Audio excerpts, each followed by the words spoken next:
لقد كان لكم في رسول الله أسوة حسنة لمن كان يرجو الله واليوم الآخر وذكر الله كثيرا.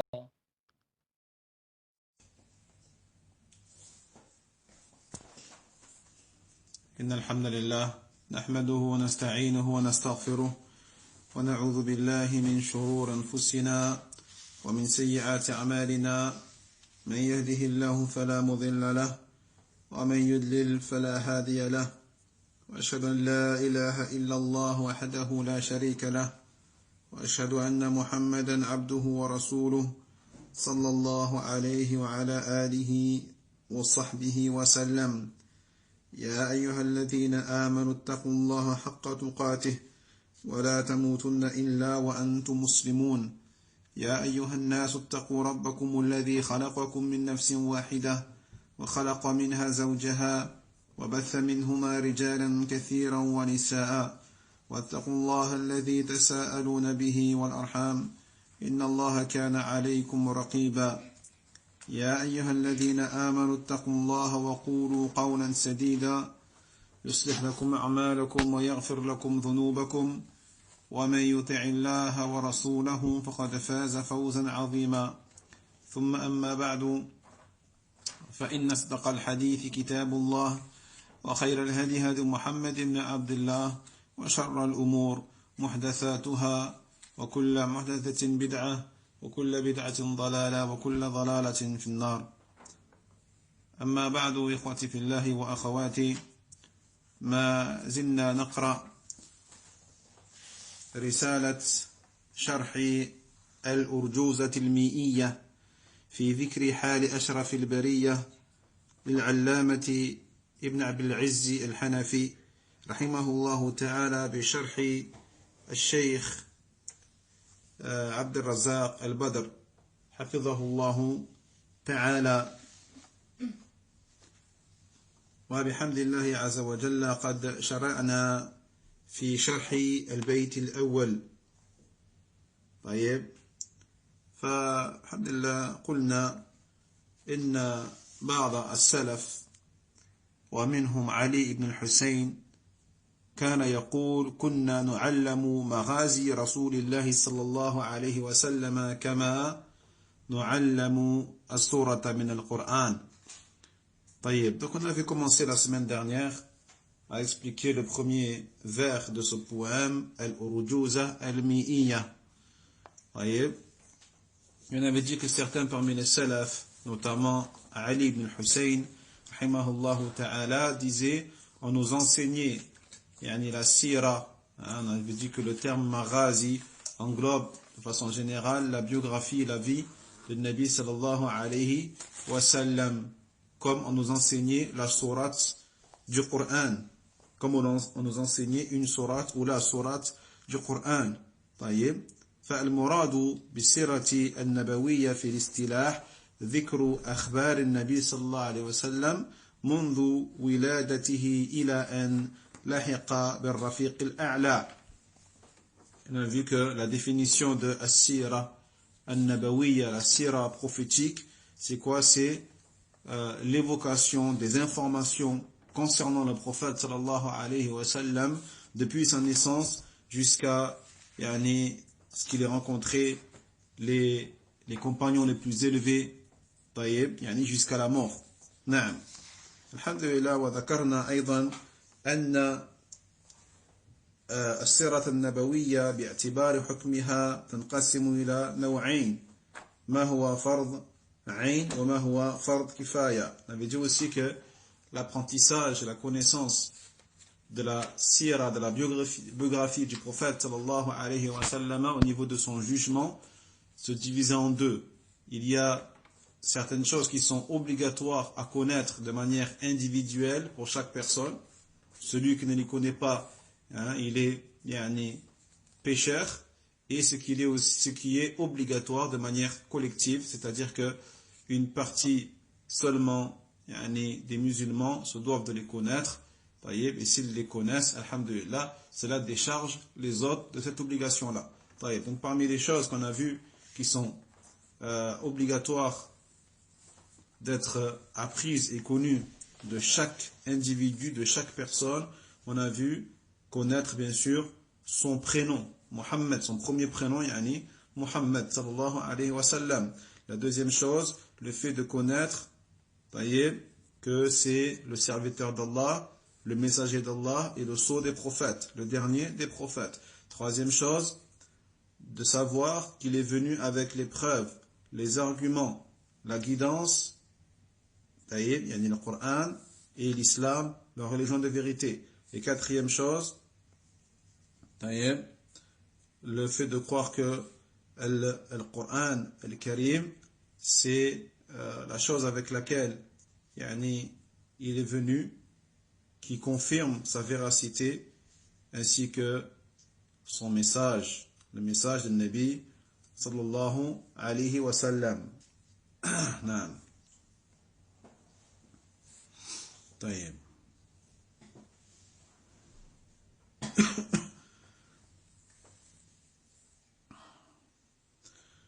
Et enfin, ce qui est obligatoire, mais de manière collective, c'est tout ce qui donc n'est pas ces quatre choses-là que l'on a mentionnées. Quoi qu'il en soit, il est fortement recommandé malgré ça d'apprendre tout ce qui n'est pas, même ce qui n'est pas obligatoire de manière individuelle. Il est très important et très recommandé de les apprendre. Surtout dans une époque où les gens ignorent qui est leur prophète, ignorent comment se comporter leur prophète sallallahu alayhi wa sallam. Une époque où beaucoup aussi dénigrent le prophète sallallahu alayhi wa sallam. جيد. إذن قال الناظم رحمه الله تعالى: الحمد لله القديم الباري ثم صلاته على المختار وبعدها كسيرة الرسول منظومة موجزة الفصول مولده في عاشر الفضيل ربيع الأول عام الفيل لكنما المشهور ثاني عشره في يوم الاثنين طلوع فجره ووافق 20 من نيسان وقبله حين أبيه حانا. طيب،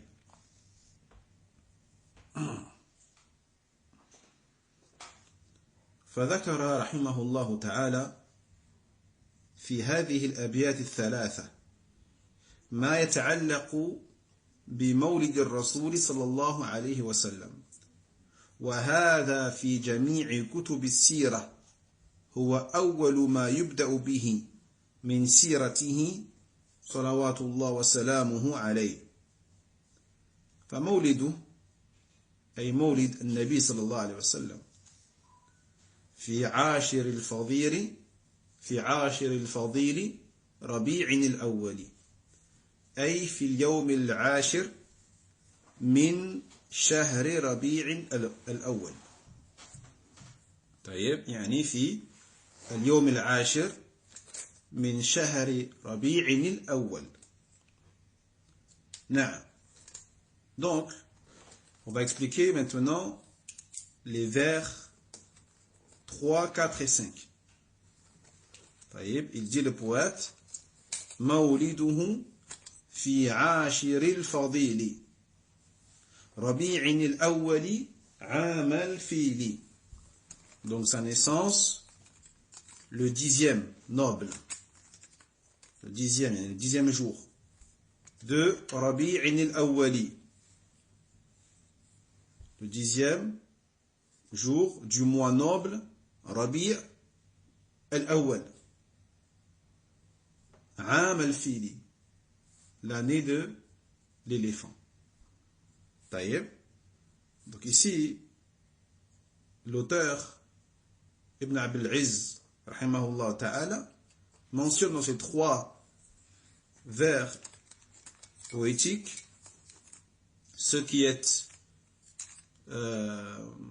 inhérent à la naissance du messager, alayhi salatu wassalam. Et cela, bien sûr, est le cas dans tous les livres qui traitent de la biographie du prophète sallallahu alayhi wa sallam. Tu verras au début de ces livres-là qu'ils vont commencer par la naissance, bien sûr, du messager d'Allah sallallahu alayhi wa sallam. Donc, mawliduhu, donc sa naissance, c'est-à-dire celle du prophète Muhammad sallallahu alayhi wa sallam. Fi ashir al-fadili Rabi' al-awwali. Donc, le 10e de Rabi' al-awwal, le noble, le mois noble, Rabi' al-awwal. C'est-à-dire donc le 10e jour, le 10. Le 10 du mois de Rabi' al-awwal, qui est le 3e mois du calendrier hégirien. Jayid. Donc, il dit l'auteur, rahimahullah ta'ala, il est né le 10 du mois de Rabi' al-awwal. خلاص. عام الفيل أي في العام المعروف بعام الفيل للقصة المعروفة التي وقعت في ذلك العام لأبرهة عندما أتى مكة قاصدا هدم بيت الله الحرام. قال الله تعالى: ألم تر كيف فعل ربك بأصحاب الفيل ألم يجعل كيدهم في تضليل وأرسل عليهم طيرا أبابيل ترميهم بحجارة من سجيل فجعلهم كعصف مأكول. فذاك العام يعرف بعام الفيل. ومن عادة العرب والناس عموما تأريخ السنوات بالحوادث الكبار التي تقع في تلك السنوات. طيب. Donc, il dit par la suite, l'auteur, rahimahullah ta'ala, Aam al-Fil. Donc, il est né le 10 de Rabi' al-Awwal, l'année de al-Fil, l'éléphant. C'est-à-dire l'année connue et que l'on appelle communément et conventionnellement l'année de l'éléphant. Pourquoi elle a été appelée comme ça? Eh bien, par rapport à l'événement qui s'est produit cette année-là, connu, voyez, et qui s'est déroulé donc notamment autour d'un personnage, d'un individu appelé Abraha. Abraha. Lorsqu'il est venu Abraha à Mecca avec l'intention de quoi? De démolir la Kaaba, la maison sacrée d'Allah subhanahu wa ta'ala. Il dit Allah Jalla wa ala par rapport à cet événement dans la sourate Al-Fil, justement, dans le sens rapproché: n'as-tu pas vu ce que ton Seigneur a fait aux gens de l'éléphant? Hein? N'a-t-il pas rendu vaine leur ruse et envoyé sur eux des nuées d'oiseaux, les uns après les autres, et jetant sur eux des pierres de Sijil, et a fait de eux semblables à de la paille mâchée, l'excrément que rejettent les bêtes après avoir mâché la paille et les herbes, l'excrément qu'ils rejettent par la suite, et ressemblait à ça. Wallahu al-musta'an. Jayid. Donc il leur jetait des pierres en argile. C'est Jil. Donc cette année-là est connue donc comme étant l'année de l'éléphant. Et fait partie des traditions, des habitudes des Arabes et d'autres que eux, de manière générale, de dater les années par les grands événements qui se sont produits durant ces années-là. Jayid. Donc ils vont appeler l'année où cet événement a eu lieu, ils vont l'appeler l'année de l'éléphant. Hein? D'autres d'autres événements importants, par exemple la mort d'un roi très célèbre, ils vont dire l'année de la mort de un tel, ou l'année de la naissance de un tel, ou l'année de la chute de tel empire, de tel royaume, etc. etc. المهم جيد. فقال الشيخ أسامة العتيبي حفظه الله قال هذا هو العام الذي أهلك الله فيه أبرهة وجنده لما أرادوا هدم الكعبة لإخفاء معالم دين إبراهيم عليه السلام وحتى يتجه العرب إلى دين النصرانية الذي كان عليه أبرهة الحبشي فأبطل الله كيده وأرسل عليهم طيرا أبابيل أي متتابعة فرمتهم بحجارة من طين معدة من نار جهنم مسجلة عليها أسماؤهم فقتلتهم جميعا فكان مولد النبي صلى الله عليه وسلم الذي أحيا الله به ملة إبراهيم التي هي دعوة إلى توحيد الله جل وعلا ونهي عن الشرك بالله سبحانه في نفس السنة التي أهلك الله فيها أصحاب الفيل. Il dit le cheikh Oussama al-Utaybi hafidhahullah ta'ala, donc ceci est l'année durant laquelle Allah subhanahu wa ta'ala a fait périr Abraha et son armée.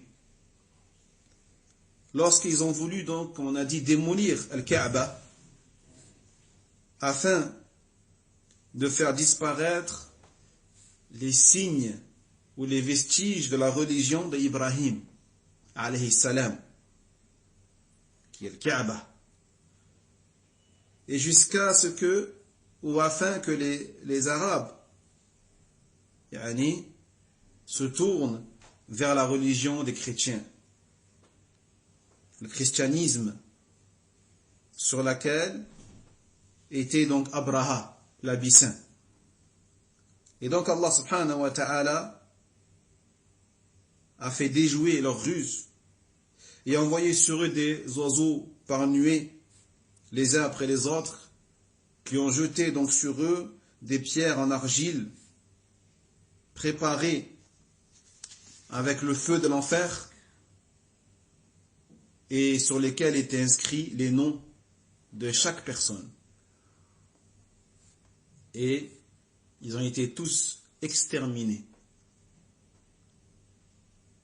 Et donc la naissance de Nabi sallallahu alayhi wa sallam, par laquelle Allah subhanahu wa ta'ala a fait revivre la religion d'Ibrahim alayhi salam. Donc la naissance du prophète Muhammad sallallahu alayhi wa sallam est une cause de vivification de la religion d'Ibrahim alayhi salam, qui est l'appel au monothéisme, à l'unicisation d'Allah subhanahu wa ta'ala, l'interdiction du polythéisme et de l'associationnisme à Allah. Donc cette naissance-là, elle s'est produite la même année durant laquelle Allah subhanahu wa ta'ala a exterminé les gens de l'éléphant.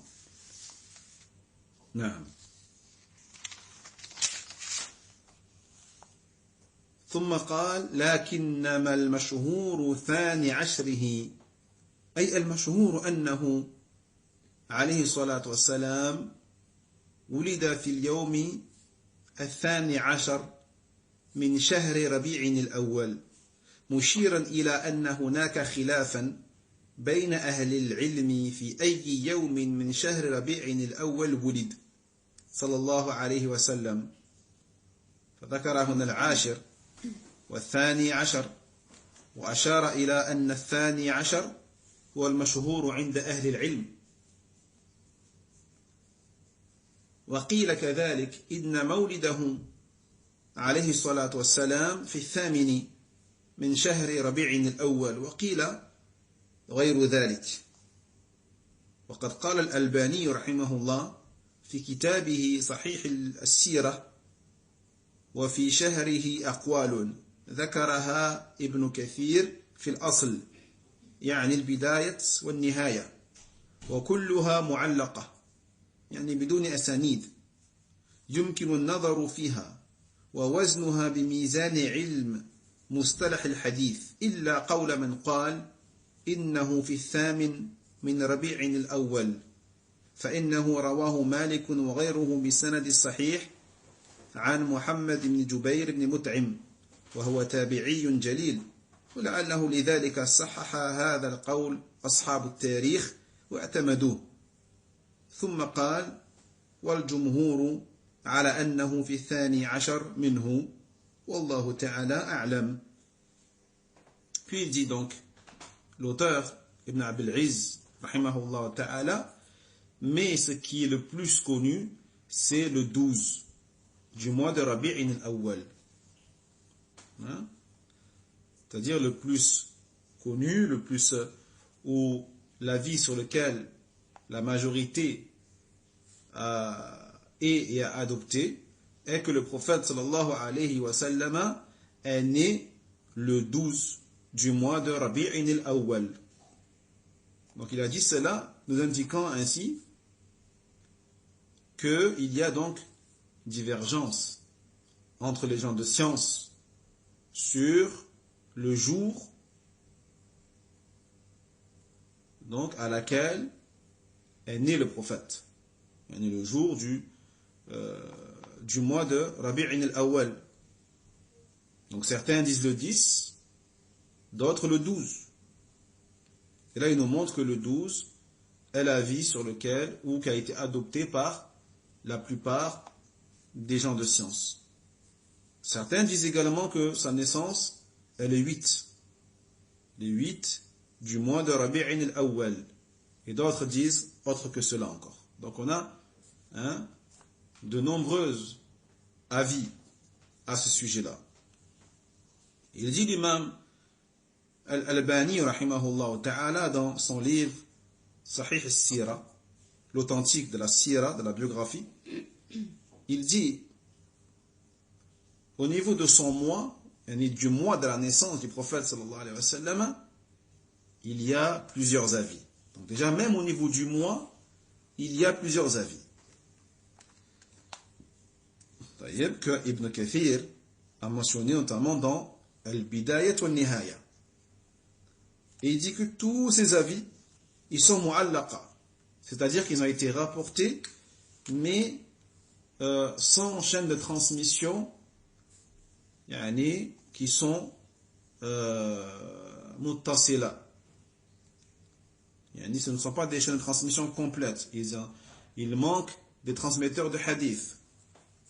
Notamment au niveau de Ibn Kathir, rahimahullah ta'ala. Donc il n'est pas possible du coup de les étudier ou de les authentifier en se basant sur des règles de la science du hadith. Il dit, il y a juste une seule parole, celle de celui qui a dit innahu fi thamin min rabi'in al-awwal, celui qui a transmis et rapporté qu'il est né le 8 de Rabi'in al-Awwal, et cela a été rapporté de manière d'une chaîne de transmission qui n'est pas coupée, qui n'est pas interrompue, au contraire elle est ininterrompue bihamdillah azza wa jal, et ça a été rapporté par l'imam Malik rahimahullah ta'ala et d'autres que lui par une chaîne authentique selon Muhammad ibn Jubayr ibn Mut'im, qui est un tabi'i noble.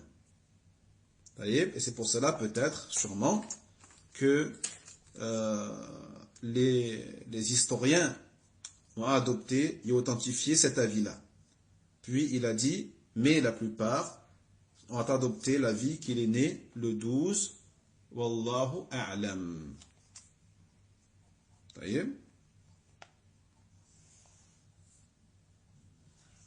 فهذا الاختلاف في تحديد اليوم الذي ولد عليه الصلاة والسلام فيه من شهر ربيع الأول من الأدلة التي ذكرها أهل العلم في أن ليلة مولده صلى الله عليه وسلم لا يترتب عليها حكم شرعي، وإلا لو كان يترتب على ذلك حكم شرعي أو عمل مشروع لما كان في تحديد مولده هذا الاختلاف الذي يذكر في جميع كتب التاريخ.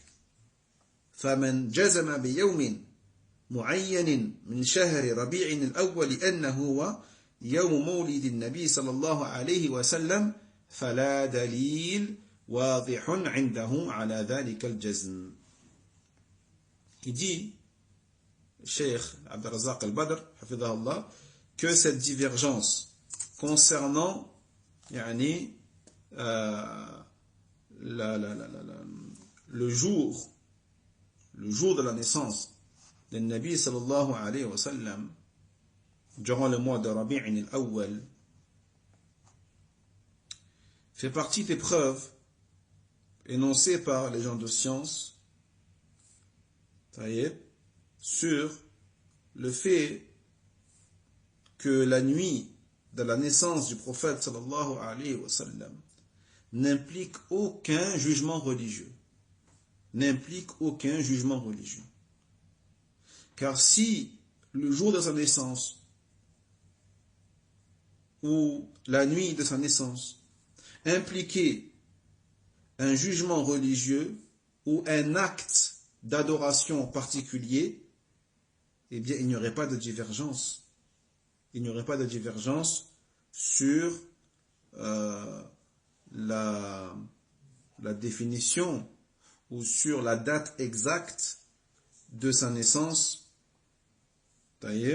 comme on le voit dans tous les livres d'histoire, dans lesquels donc on remarque qu'il y a énormément de divergences.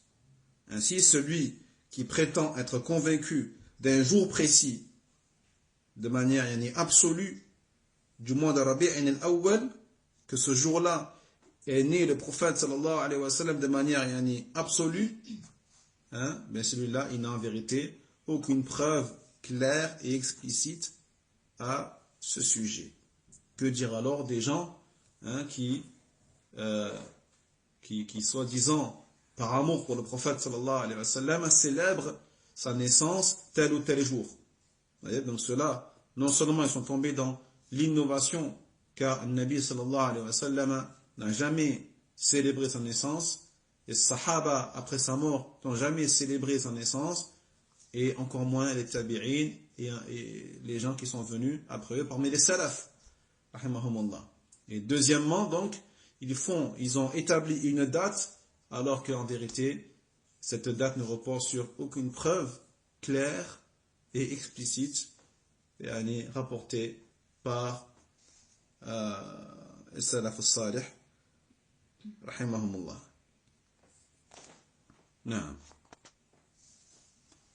ثم قال عام الفيل جاء في هذا نصوص منها ما رواه الحاكم في المستدرك عن ابن عباس رضي الله عنهما قال ولد النبي صلى الله عليه وسلم عام الفيل.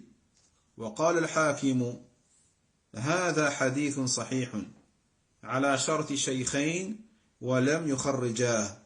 وقال الذهبي على شرط مسلم. وروى ابن إسحاق ومن طريقه الحاكم وغيره عن قيس ابن مخرمة رضي الله عنه قال ولدت أنا ورسول الله صلى الله عليه وسلم عام الفيل فنحن لدتان.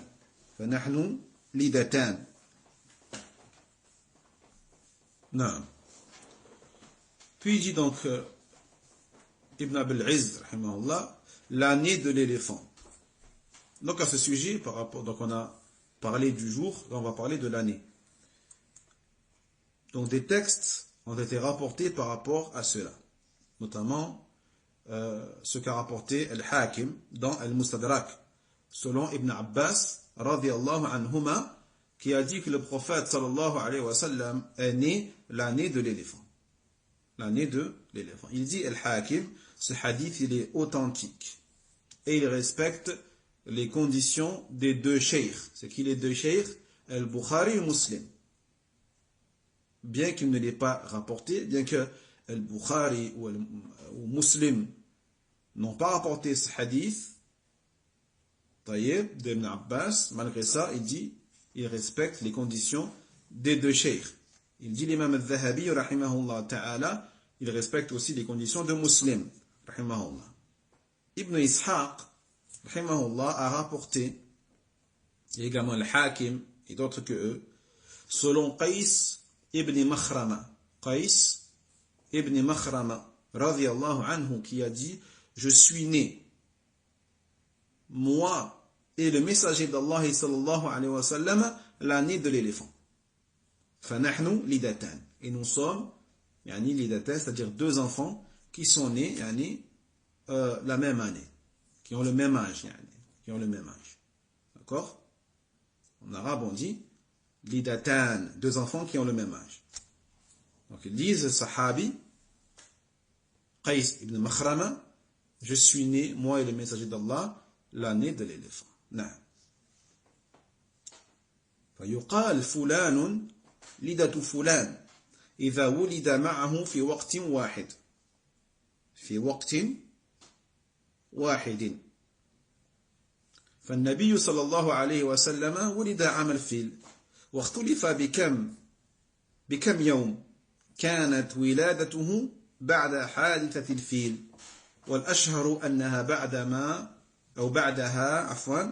ب50 يوما. Donc en arabe on dit un tel lidat, lidah de un tel, c'est-à-dire il est né au même moment que un tel. Jaïd. Donc le prophète sallallahu alayhi wa sallam, il est né donc l'année de l'éléphant. Maintenant, les savants ont divergé sur combien il est né après l'événement de l'éléphant, mais combien de jours après. Donc il n'est pas né, est-ce qu'il est né le jour même de cet événement-là, ou il est né après, combien de jours après. Donc ce qui est le plus connu, c'est qu'il est né 50 jours après l'événement de l'éléphant. Il est né 50 jours après l'événement de l'éléphant. Comme cela a été mentionné dans Al-Bidayatu wal-Nihaya de Ibn Kathir, rahimahullah.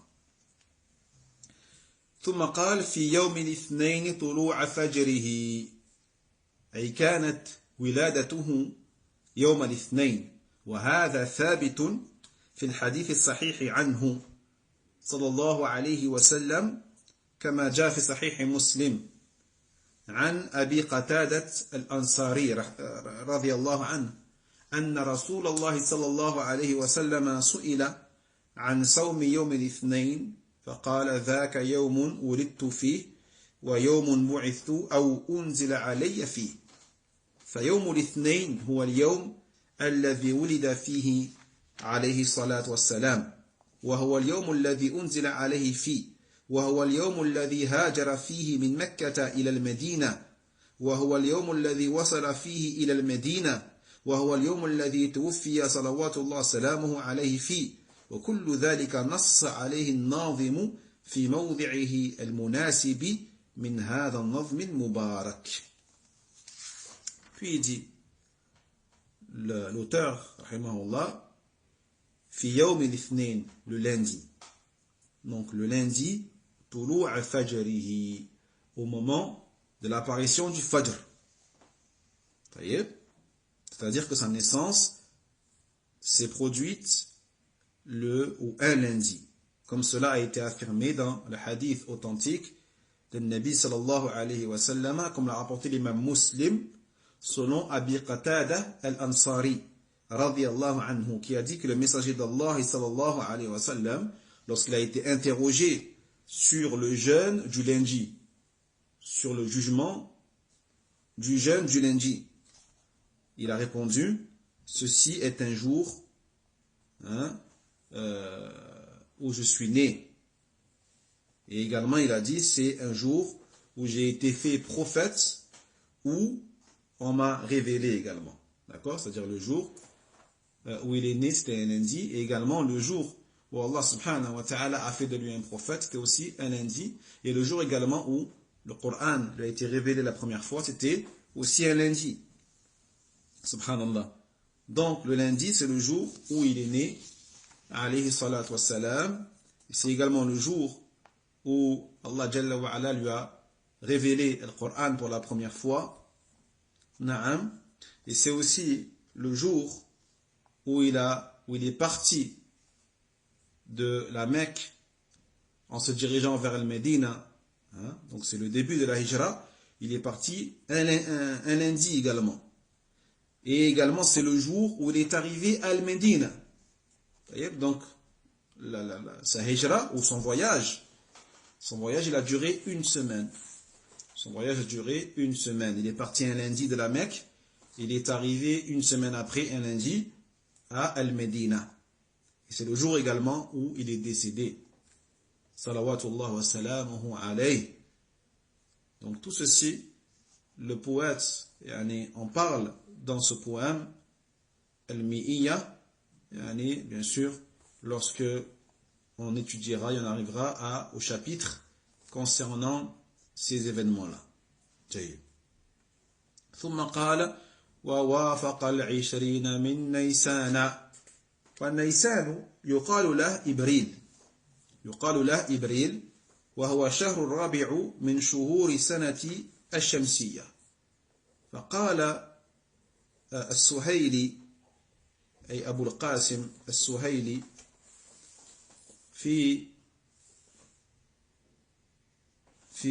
الروض الأنف وأهل الحساب يقولون وافق مولده من الشهور الشمسية نيسان فكانت ل20 مضت منه.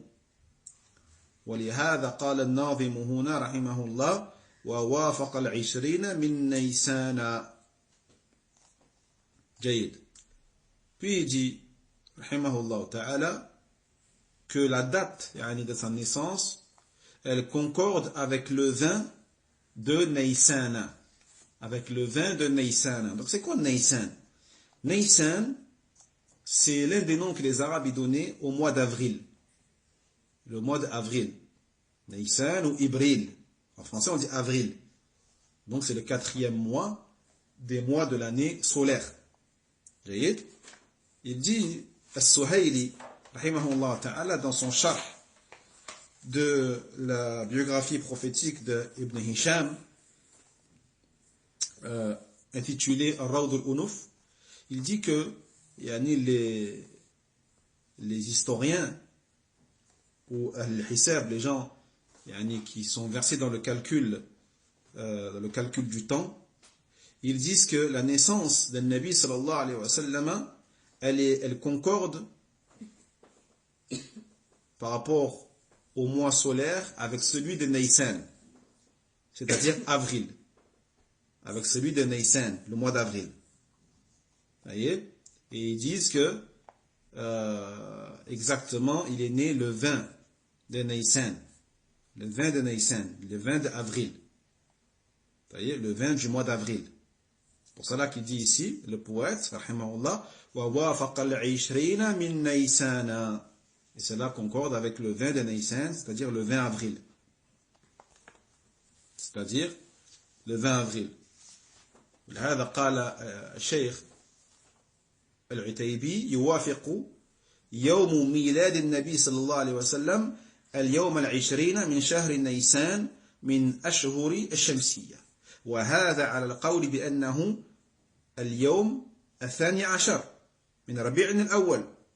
أما على الأصح قال شيئا عنده الأصح ما هو وهو اليوم 8 من ربيع الأول فيوافق اليوم 12 نيسان إبريل عام الفيل نعم الموافق لعام 571 من ميلاد عيسى عليه الصلاة والسلام. جيد. يجي الشيخ العتيبي رحمه الله تعالى وحفظ par rapport à cela, il dit que sa naissance, elle concorde avec le 20 donc, du mois de Nissan.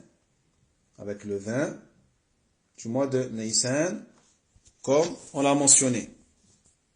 Donc Nissan, on a dit, ça correspond au mois d'avril, parmi les mois solaires.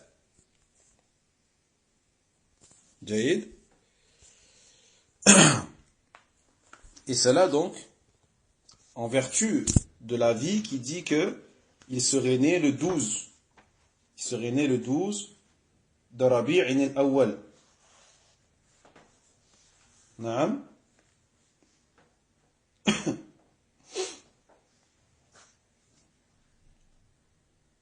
Quant à la parole qui dit qu'il est né le 8, et pour le Cheikh al-Utaybi, c'est la parole la plus forte. Comme l'avait mentionné également le Cheikh al-Albani, qui avait dit que la seule chaîne de transmission qui est correcte et qui est bonne, c'est celle qui a mentionné qu'il est né le 8, comme l'a mentionné l'imam Malik, rahimahullahu ta'ala, donc le 8 du mois de Rabi'in al-Awwal. فيوافق يوم ماذا؟ اليوم السادس عشر Nissan min Nissan, Ibril. Donc cela voudrait dire que il serait né plutôt le 16 et non le 20 d'avril.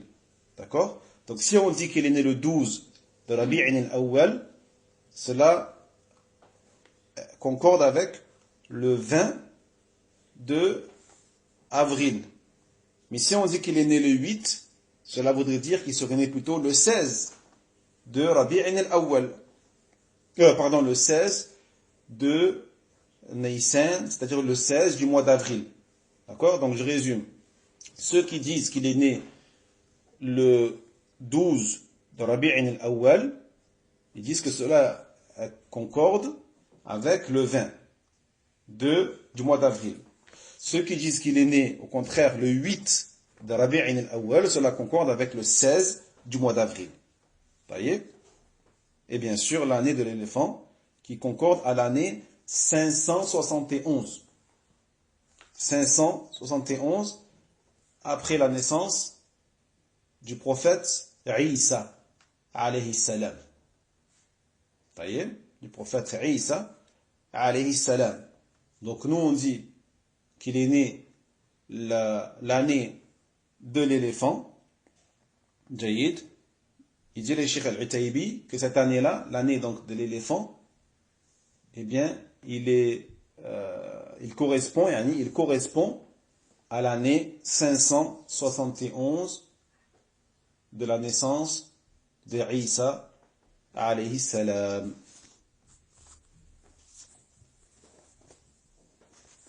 جيد.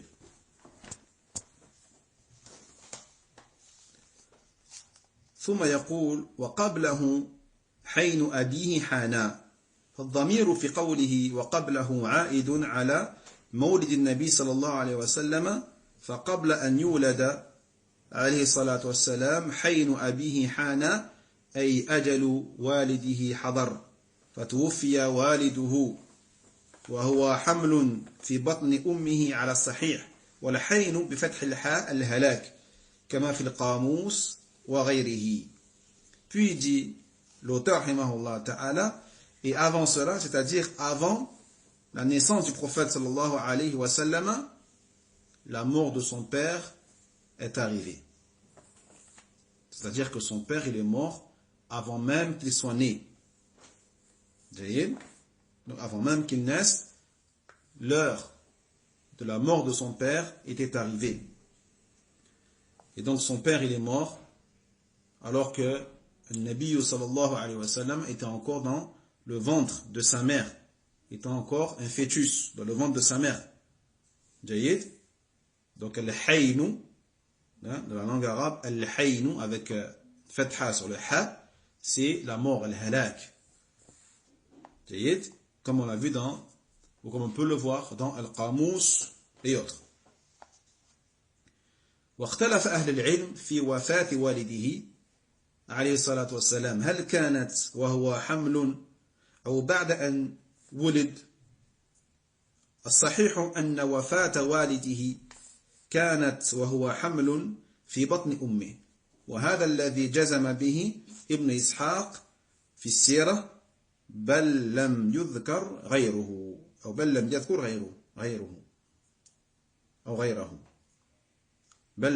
غيره وهذا أبلغ درجات اليتم، أن يموت الأب والولد جنين في بطن أمه فيخرج إلى الدنيا ولا أب له. ويتم النبي صلى الله عليه وسلم ذكره الله في القرآن فقال ألم يجدك يتيما فآوى ووجدك ضالا فهدى ووجدك عائلا فأغنى. Et enfin, il dit que les savants, ils ont divergé sur la mort de son père, dans le sens où, est-ce que, quand son père il est mort, est-ce que le prophète sallallahu alayhi wa sallam était encore un fœtus, ou il est mort après sa naissance. D'accord? Donc ce qui est authentique, c'est qu'il est mort, alors que le prophète était encore dans le ventre de sa mère. Comme cela a été clairement énoncé de manière explicite et certaine par Ibn Ishaq dans Sira al-Nabawiyya, et il n'a mentionné aucun autre avis que celui-là. Et donc, il dit le Cheikh Abdul Razak al-Badr, ceci est l'état d'orphelin le plus grave, l'état d'orphelin le plus accentué, le fait que l'enfant perde son père avant même qu'il soit né. C'est vraiment l'état d'orphelin à son maximum. Le fait qu'il meure, le fait que le père meurt et que l'enfant est encore un fœtus dans le ventre de sa mère. Et que lorsqu'il sort, il débarque, entre guillemets, dans la dunya, il débarque sans père. Et l'état d'orphelin de Nabi sallallahu alayhi wa sallam, Allah Jalla wa Ala l'a évoqué dans la sourate Al-Duha. Dans le sens rapproché, Allah il a dit Alam yajidka yatiman fa'awa. Ne t'a-t-il pas trouvé orphelin et il t'a accueilli? Et il t'a accueilli, c'est-à-dire, bien que tu sois né sans père et que ta mère elle est décédée peu après, alors que tu étais encore un enfant, eh bien Allah Jalla wa Ala, il t'a mis auprès de ta famille, notamment ton oncle Abu Talib, qui s'est bien occupé de toi, qui t'a éduqué. Alors que tu n'avais ni parents, ni argent, ni maison. Allah il t'a fait accueillir par certaines personnes qui t'ont éduqué et sont occupées de toi, alhamdulillah. Puis il dit وَوَجَدَكَ ضَالًّا فَهَدَى. Et il t'a trouvé ضَالًّا, c'est-à-dire ici ignorant des signes de la prophétie. Tu ne connaissais rien de la prophétie et de la charia d'Allah subhanahu wa ta'ala. Fahada, et Allah il t'a guidé. Il t'a guidé vers la prophétie, il t'a guidé vers l'islam. Donc ici, égaré, ça ne veut pas dire qu'il était dans le shirk.